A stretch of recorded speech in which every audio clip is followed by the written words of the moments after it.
Hey y'all, it's Jessica from Sloppy Swatches. Today I'm back again with a look at the Indie Galactic Box 2.0 that's releasing starting on August 4th. There are only 100 boxes of this to go around, so if you're interested, I definitely recommend hopping over to the Supernatural website starting as soon as you can at 9 p.m.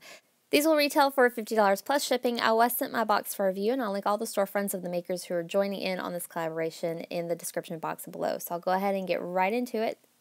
First up is a Rosette Nebula. This is coming from Anonymous Lacquer. This is described as a rich burgundy with a fuchsia to gold shift and a very light dusting of hollow. She also included a cuticle balm sample as well as some silver hollow shards for nail art that I'll show you at the end of the swatch video. So here's a quick look at that brush shot, and I'll show you how Rosette Nebula swatched on my natural nail. So here's a look at that first easy coat. You guys, this one is so incredibly pigmented. It is totally a one coater. I think it's also going to be great for stamping. It was a little bit on the thicker side, but I had no issues with brush strokes or application at all. This is totally a one coat polish across the board. Super gorgeous. That gold shimmer really comes out during the shade, but most of the time it stays a very bright, cheery, almost kind of maroony red. So here's a look at that completed mani at just one coat before a glossy top coat underneath artificial lighting. Here's a view from another angle in direct sunlight with a glossy top coat. So gorgeous. This is my swatch photo again under that same artificial lighting, and then once more at an angle in the shade. I definitely do have sunshots. They are available over on my blog if you're interested. So next up is Fabric of Space and Time, coming from Supernatural Lacquer. This is described as a bluish-green linear hollow with a green to gold to blue shift, as well as a lime to pink to gold color shift flakies and gold illusion flakes. This one is so incredibly shifty. It's going to look completely different in sunlight and in the shade. Here's a quick look at that brush shot, and I'll show you how Fabric of Space and Time swatched on my natural nail. So here's a look at that first easy coat. This one goes on super smooth, really easy to work with. I did have a little bit of flooding there. That was totally my application mess up though, not this polish. I did do some cleanup with acetone and a cleanup brush. One coat goes on nice and even, just a little bit sheer, so I'll let that dry and then show you how it builds up for me in a second coat.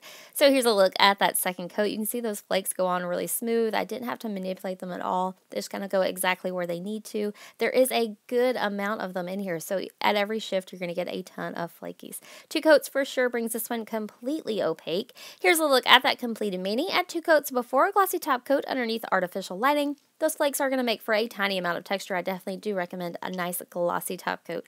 So here's a look from another angle in direct sunlight with a glossy top coat. You can see those flakes really stand out there in the shade or in the downturn of my nail. So this is my swatch photo underneath artificial lighting, and then once more at an angle in that shade. So next up is Event Horizon, and this is coming from Tonic Polish. This is described as a black hollow with fuchsia to gold to green shifting multichrome shimmer as well as iridescent flakies throughout. The linear holographic effect in this polish is absolutely outstanding. However, those flakes do shine through very beautifully. I'll go ahead and show you a brush shot, and I'll show you how Event Horizon swatched on my natural nail. So here's a look at my first easy coat. This one is in a bit of a jelly base, but it is very pigmented. This first coat goes on nice and smooth, really easy. With a thicker first coat here, I got amazing coverage. However, I definitely do recommend going in a thinner with this one. I think that I got a ton more of those larger flakes on the nail if I tended to do thinner coats. So I'll go ahead and let that dry and then show you how it built up for me with the second coat. It was really close to being completely opaque for me in just one coat, but this second coat for sure brings it completely opaque. No issues at all. I think that this is a very gorgeous polish, and I know you guys have been dying to see this tonic in person. So here's a look at that completed mani at two coats before a glossy top coat underneath artificial lighting. Those flakes make for just a very minimal amount of texture. However, I do recommend using your favorite glossy top coat to help protect the wear time and bring out more of that hollow. So here's a view from another angle in direct sunlight. This is my swatch photo underneath artificial lighting, and then once more at an angle in the shade, and that really brings those flakes to the forefront. So next up is Andromeda. This is coming from Bluebird Lacquer. This is described as a steely blue hollow with a purple shift.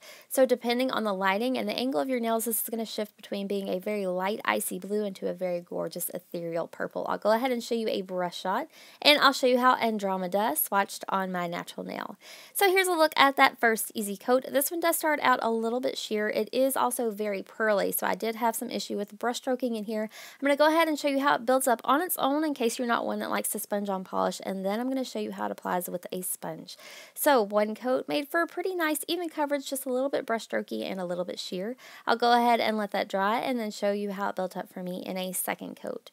So here's a look at that second coat. I definitely do recommend capping the tip before you get to your final coat. I am going in for a bit of a thicker second coat here. I don't necessarily think that I needed to go in that thick. I was just going to try to work out the issue with the brush stroke. So 2 coats for sure brings this one completely opaque. I'm going to go ahead and show you what the final look looks like at 2 coats before a glossy top coat. So still really pretty. You can just tell that there is some brush stroking there in the pearl or in the shimmer. So I'm going to go ahead and use some of this Cuticula Unicorn Poop nail latex barrier to protect my nail when I sponge it on. That way you don't have to spend time cleaning it up. It is a little bit pearly, so it does have lots of super fine glitter. I'm going to let that dry and then come in with a makeup sponge. I'm going to apply some of Andromeda directly to the sponge. This literally takes seconds.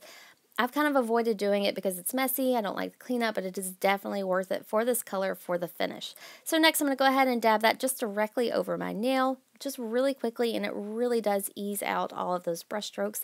While it's still wet, I'm going to go ahead and apply some top coat as well, just to make sure I have a nice smooth glossy finish. I think this one is going to be beautiful with a matte top coat as well. I'm going to go ahead and remove the Cuticula off camera and do a little bit of cleanup, but here's a look at that finished result at 2 coats plus a little bit of sponging and a glossy top coat underneath artificial lighting. I definitely feel like it is worth it. It almost gives this polish a duochromy kind of chrome effect. Super gorgeous. Here's a view from another angle in direct sunlight with a glossy top coat. That hollow really pops out in that direct sunlight. This is my swatch photo underneath artificial lighting, and then once more at an angle in the shade. So the last polish I have to share with you today is Galaxy Quest, and this is coming from Ever After Polish. This is described as a blurple with a red to green shift, multi-shift glitter, and linear hollow. So you can see the shift in those flakies or the glitters right around the edges. Super gorgeous. I'll go ahead and show you a brush shot, and I'll show you how Galaxy Quest swatched on my natural nail. So here's a look at that first easy coat. Just like the others, this one goes on super smooth or really easy. I did work with a little bit of a thicker first coat here. It definitely made for amazing coverage in just one coat. It's just shy of being completely opaque for me though, so I'm going to go ahead and let this dry, cap the tip, and then show you how it builds up with a second coat. So here's a quick look at that second coat. I just went in for a nice normal coat, and this brought this one completely opaque. No issues at all. Even if you prefer thinner coats, this one is nicely pigmented and so full of those glitters. I think you're going to have no issues getting this one opaque into. So here's a look at that completed mani at just 2 coats before a glossy top coat underneath artificial lighting. That shimmer really came out to play there. It did dry down maybe a little bit dull, so I definitely do recommend your favorite glossy top coat. Here's a view from another angle in direct sunlight with a glossy top coat. This is my swatch photo underneath artificial lighting. And then once more at an angle in the shade. It's a little bit dark here. I definitely do recommend checking out the in the sun shot. So now on to the extras. These are from Supernatural Lacquer. This is a ton of nail crystals in the Crystal Aurora Borealis type finish. Lots of different sizes here. They're going to be great to add to any nail art or to anything really if you wanted to. Super beautiful and a great addition to this box. Next up, we also have those Galaxy shards from Anonymous Lacquer. I'm going to try to do a shattered mani using these. I think that's perfect for that kind of look. I've wanted to do one for so long, and these are just come already pre-cut and everything. I also got a lotion bar from Anonymous Lacquer. This is in the scent Summer Galaxy Nights. Really summery, really, it smells so good.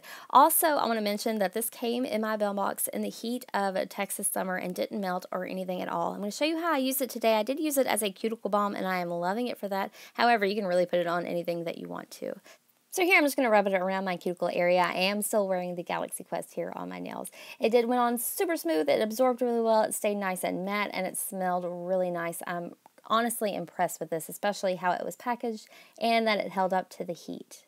So that does wrap up my swatch and review of the Indie Galaxy 2.0 box. I'm so excited to share this with you guys. I hope that you're able to get in on this. I definitely recommend, again, stopping over at 9 p.m. as soon as you can on the August 4th to be part of the 100 limited edition boxes that are going out. If you'd like to see more photos, I do have those available on my blog at sloppyswatches.com. A big, huge thank you to Bluebird Lacquer for sending me this box. And if you'd like, you can also follow me on Instagram at sloppyswatches. So thanks so much for watching, guys. See you next time.